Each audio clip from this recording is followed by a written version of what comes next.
Easter Day 2020. What must Mary have felt as she stood outside the tomb? Calvary's clutches clung to her throat. The deadness of stolen flesh, the last vestige of the cross's shadow, denied her, with only the echoes of emptiness for company. But it was then that the world turned and sighed on its axis. For emerging from the shadows and stillness of dawn's early light, he appeared in gardener's garb, flooding the void with reverberant joy. And in ritual remembrance, we perpetuate the moment of recognition. The filling of the void echoes no longer to lamentations of grief, but to alleluias of a new mystery. Desolation and consolation merge like two rivers, the flow of redeemed time coursing towards the radiant sea. But this year there is a returning tide.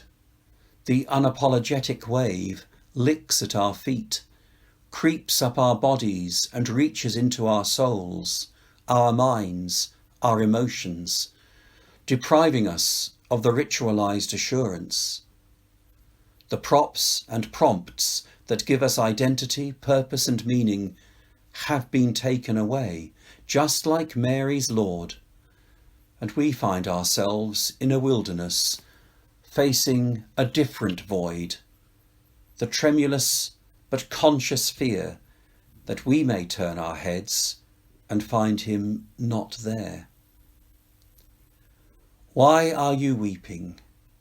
Why are you weeping? Tell me where you have laid him. He is not in our churches and chapels. He is not in our gatherings and greetings. He is not in our liturgies and sermons. He is not in our words and music. Instead, he is in the absence, the abyssal plain stretching out before us. He is in the tender look and the caressing hand. He is in the irresolute moment and the fleeting glance. He is in the place where he has always been, the garden of blessing and false dreams, of assertive wills and twisted ambition, of expulsion, distortion and redemption.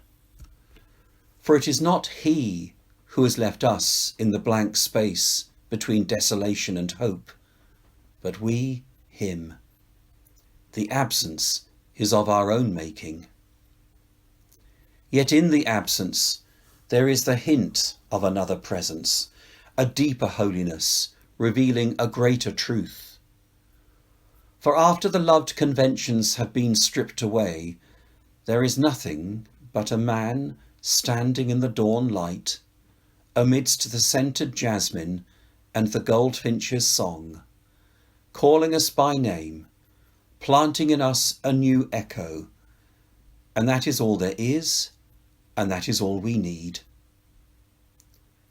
Would we have eyes to see as Mary saw, and ears to hear as she heard, and a voice to cry out as she herself cried, Rabboni, that in the dawning of this Easter day we may greet the gardener once again.